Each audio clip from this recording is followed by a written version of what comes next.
No verão de 1990, a cidade universitária de Gainesville, na Flórida, que costumava ser bem pacata e bem tranquila, se tornou cenário de um caso completamente assustador, quando 5 alunos acabaram perdendo a vida de forma completamente brutal. A história foi tão alarmante que acabou se tornando inspiração para um dos filmes de terror mais marcantes da história. Oi, eu sou a Cibele e sejam bem-vindos à Terra do Medo!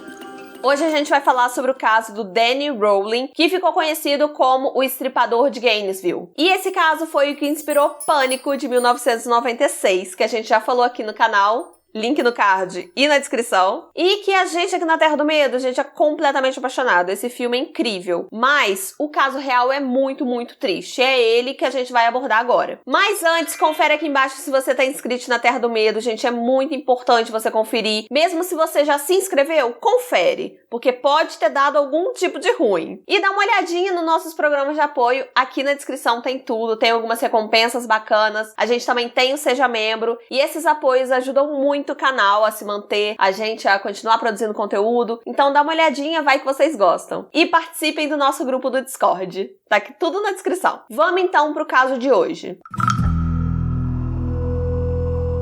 O Daniel Harold Rowling nasceu na Louisiana em maio de 1954. Ele era filho da Claudia e do James Rowling. E, gente, quando o assunto é família, olha, ele não deu um pingo de sorte. Por quê? O pai dele era uma pessoa completamente agressiva com ele. Em tudo quanto é fonte que você pesquisa, você vê uma informação diferente do quão violento ele era com o filho. Depois de um ano, o casal acabou tendo outro filho, que foi o Kevin. E quando esse outro filho veio, a situação acabou piorando. Porque eles não foram filhos programados, então o James parecia que tinha muita raiva dos filhos. Tem relatos de que quando o Danny tinha 1 ano de idade, ele estava aprendendo a engatinhar, o James acabou espancando ele porque ele não sabia engatinhar direito. E esse comportamento agressivo não era só com os filhos, não. A esposa também sofria muito nas mãos desse cara, do James e tal, mas é muito complicado, né? Relacionamento abusivo, era muito difícil, era outra época. Se hoje em dia já é difícil sair de um relacionamento abusivo, imagine em 1950 e blau. Os conselheiros da escola do Danny, eles falavam que o Danny tinha um complexo de inferioridade, ele tinha impulsos agressivos e ele não conseguia controlar os impulsos dele. E a gente vai ver que essa coisa do comportamento agressivo, de não conseguir controlar os próprios impulsos, isso vai aparecer mais pra frente também nesse caso. Quando o Danny tinha 11 anos de idade, ele começou a se apaixonar por música. Ele aprendeu a tocar violão e esse amor, essa paixão por música, acabou servindo como válvula de escape para a realidade que ele vivia, né? Só que foi mais ou menos nessa época que a Cláudia, a mãe dele, acabou sendo internada porque ela tentou tirar a própria vida. E assim, a gente vê que a trajetória de vida dele é muito pesada. Não justifica tudo que vai acontecer depois, tá longe de justificar, a gente já conversou sobre isso em outros casos, mas a trajetória de vida dele foi muito pesada, muito, muito. Depois de alguns anos, ele acabou entrando na Força Aérea Americana, ele tentou até entrar na Marinha, mas ele não conseguiu, enfim, mas na Força Aérea ele conseguiu. Só que ele só ficou 2 anos lá porque ele foi expulso por ter sido encontrado portando drogas. Quando ele saiu do exército, ele ficou um tempo morando com o avô e depois ele se casou com uma moça que se chamava Homero Halco e eles juntos tiveram uma filha. Aí, o Danny começou a ter uma vida considerada comum. Sabe? Aquele cidadão de bem que vai pra igreja, tem uma família, tem esposa, tem filho. E ele era, assim, aquela coisa bem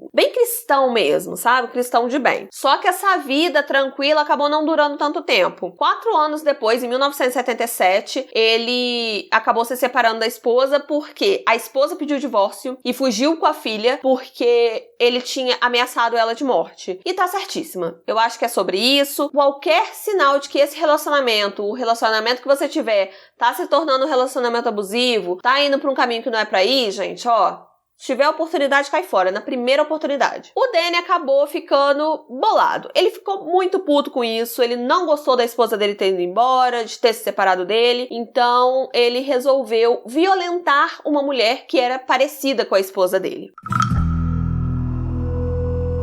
Do final dos anos 70 até a década de 90, ele ficou nessa vida de crime de roubar, assalto à mão armada. Então, ele entrava na cadeia, saía da cadeia, entrava, saía. E sempre que ele tinha uma oportunidade, ele fugia da cadeia. Ele sempre que desse pra fugir, ele tava fugindo. E por conta dessas idas e vindas dele da cadeia, ele acabava sendo demitido várias vezes de vários empregos. Daí teve certo momento em que ele trabalhou em um restaurante, só que ele foi demitido. E ele ficou muito puto que ele foi demitido. O que eu percebo, assim, ele tinha isso de descontar raiva, sabe, nas pessoas. E foi aí que aconteceu mais uma grande tragédia nesse caso.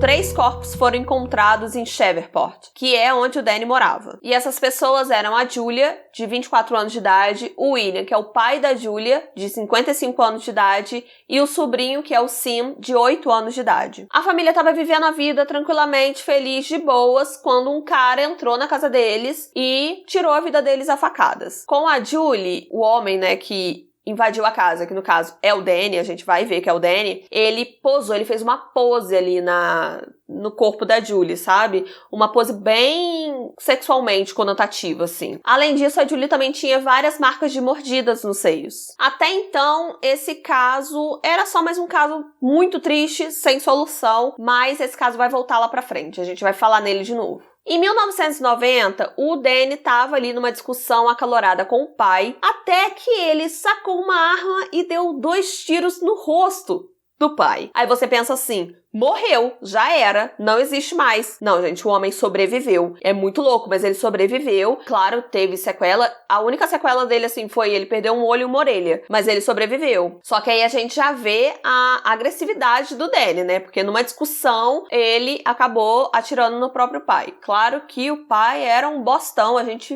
vê pela história do Danny, mas a gente já tá vendo aí que ele tá seguindo pra esse caminho. Em julho de 1990, o Danny acabou se mudando pra Gainesville, na Flórida, pra começar uma nova vida, teoricamente. Mas não foi muito bem isso que aconteceu. Em 24 de agosto de 1990, o Danny invadiu a casa de Sonia Larson e Christine Powell, que eram 2 estudantes da Universidade da Flórida em Gainesville. A forma que ele atacava, gente, era completamente violenta, tanto que ele ficou conhecido como o estripador de Gainesville. É um caso muito, muito pesado, assim. Ele abusou sexualmente das garotas, ele tirou a vida delas a facadas, depois ele violentou os corpos. Além disso, ele cortava o mamilo das pessoas, das meninas e tal. Aquela coisa meio que de troféu, sabe? Que serial killer às vezes tem. Só que sempre tem como piorar. Pois é, e nesse caso piora. No dia seguinte, ele invadiu a casa da Christina Hoyt e ele fez a mesma coisa. Ele violentou,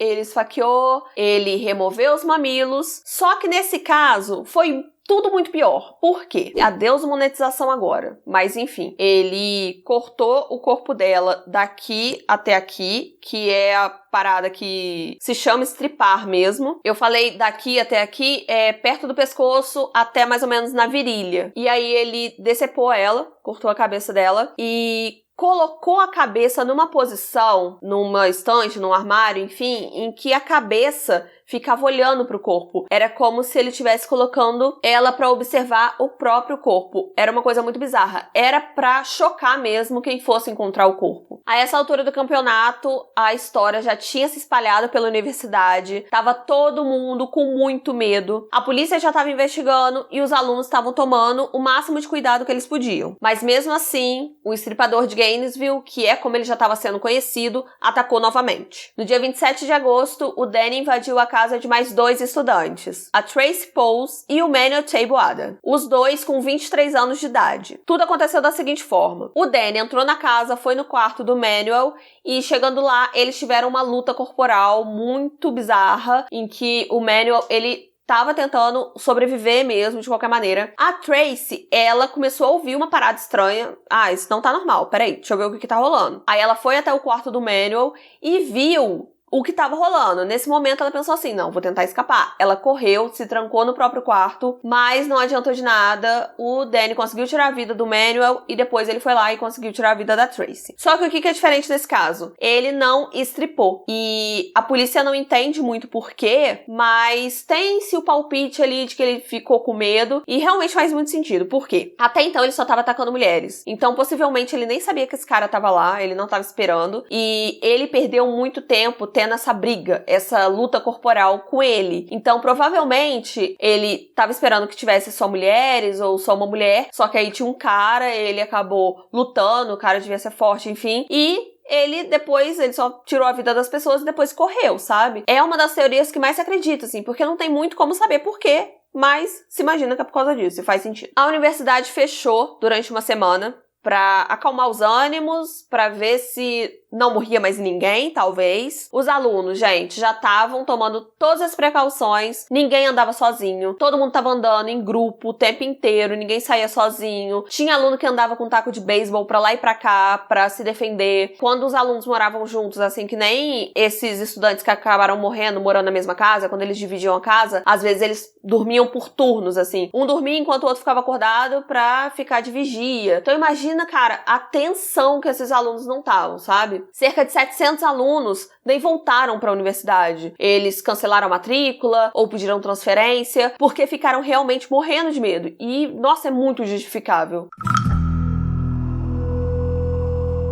A polícia continuava na investigação, tava atrás, e assim, foi tudo muito rápido, se você for parar pra pensar, assim, se você for reparar as datas, foi tudo muito rápido, e a polícia começou a agir rápido, só que era muito mais complicado do que se imagina. Por quê? Não tinha nada nas cenas do crime que ligavam ao Danny, porque ele tomava muito cuidado para deixar o mínimo de evidências possíveis nas cenas do crime. Ele usava uma fita, tipo o silver tape, para amarrar as vítimas, então ele não deixava as fitas nos lugares para não ter mesmo a impressão digital dele. Então ele tirava, depois que ele tirava a vida das vítimas, ele desamarrava elas e jogava essa fita em outro lugar mais longe para ninguém ver. Ele limpava o lugar para não ter mesmo as impressões digitais, né, que fica muito fácil. Você pega num negócio e já fica impressão digital. Ele também costumava jogar solvente nos corpos para não deixar vestígio de sêmen dele, para não ter DNA, para dificultar mesmo a identificação. O que a polícia podia fazer era ir montando ali um perfil psicológico do assassino e como ele agia. Por exemplo, tinha essa parada das poses, que aparecia sempre. Ele sempre tirava a vida das mulheres e deixava elas numa pose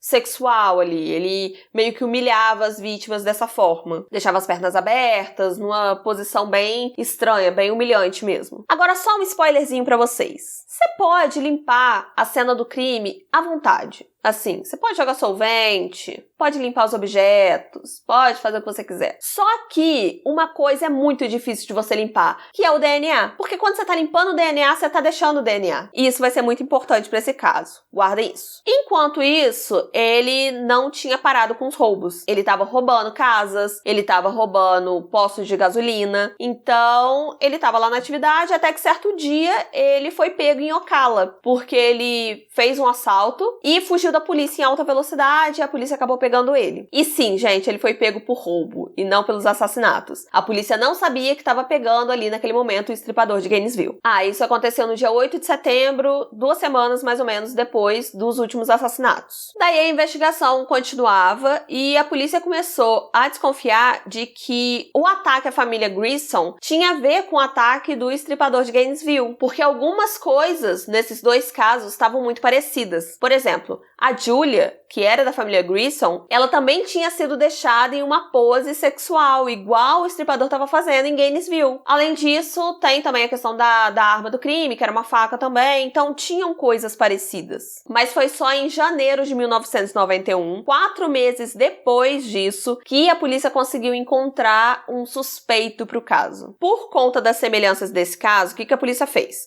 A polícia da Flórida começou a comparar o DNA da cena do crime com os prisioneiros dessa cidade da família Grissom, que era Shreveport. Então, todo mundo de Shreveport que estava preso, seja onde fosse, ia ter o DNA comparado da cena do crime para ver se encontrava a pessoa. E como eu falei, gente, o DNA é uma parada difícil, se não impossível de ser limpa na cena de crime e tudo mais, e o DNA era muito cuidadoso, só que ele não conseguiu tirar todo o DNA. A polícia comparando ali os DNA. Então a polícia comparando ali os exames de DNA, ela chegou à conclusão de que era semelhante, suficiente a ponto de tornar o Danny um suspeito pelo caso de Gainesville. Além disso, a polícia também tinha encontrado na casa, não era uma casa, é porque na verdade o Danny ele se mudou para um acampamento, ele acampou atrás da Universidade da Flórida. E nesse acampamento, a polícia acabou encontrando algumas fita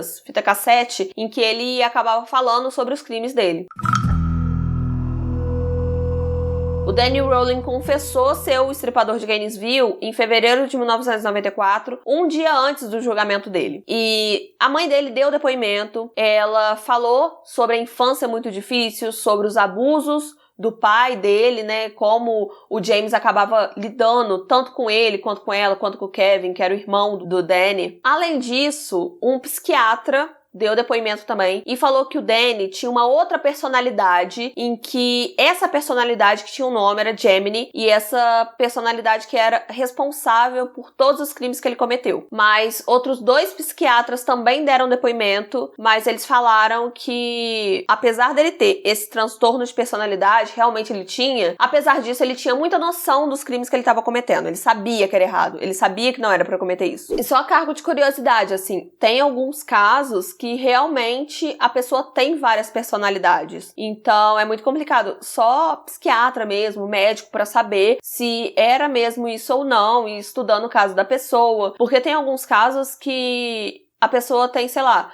2, 3 personalidades, e o que uma personalidade faz, a outra não lembra. Então, a pessoa meio que sai de si mesmo. Isso é causado muito, por exemplo, por trauma. Então, não tem como julgar muito, assim. A gente pode ter nossa opinião, que nem eu já falei aqui várias vezes, mas assim, não tem como afirmar nada. E tinha essa questão ali no caso do Danny também. O júri acabou sentenciando o Danny à morte 1 mês depois do julgamento. Enquanto ele estava no corredor da morte, ele vendeu algumas pinturas e ele escreveu um livro junto com a noiva dele. O livro se chama The Make of a Serial Killer, a verdadeira história dos assassinatos de Gainesville pelas próprias palavras do assassino. Inclusive, um juiz usou a lei Filho de Sam para que o Estado ficasse com todos os lucros desse livro. E para você que tá mais familiarizado com casos criminais, você deve conhecer o caso Filho de Sam. E sim, essa lei tem a ver com o caso do David Berkowitz, que é o filho de Sam, o Son of Sam. E essa lei serve para os criminosos não lucrarem com a publicidade dos próprios crimes, entende? Porque senão,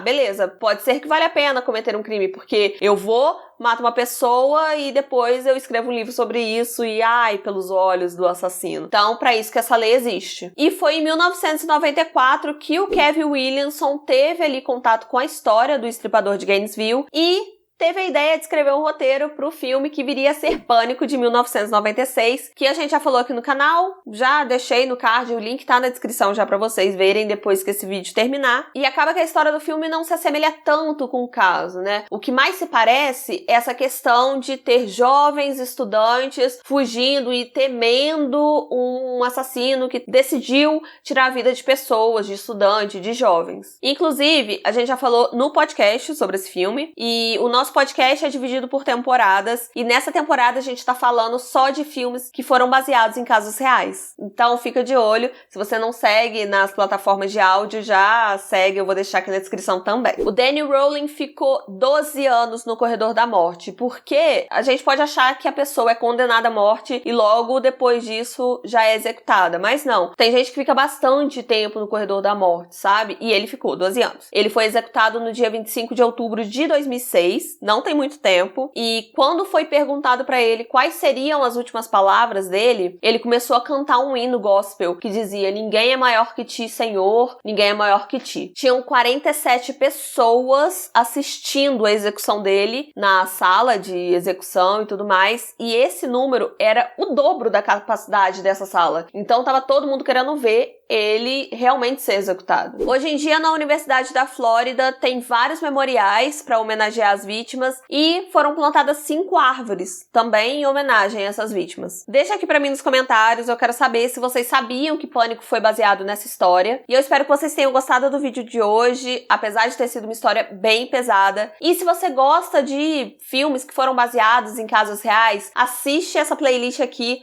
que é a playlist do nosso podcast Na Terra do Medo, ou então, vai para essa playlist aqui de crimes reais. Eu espero que vocês tenham gostado do vídeo, um beijo e até a próxima. Tchau!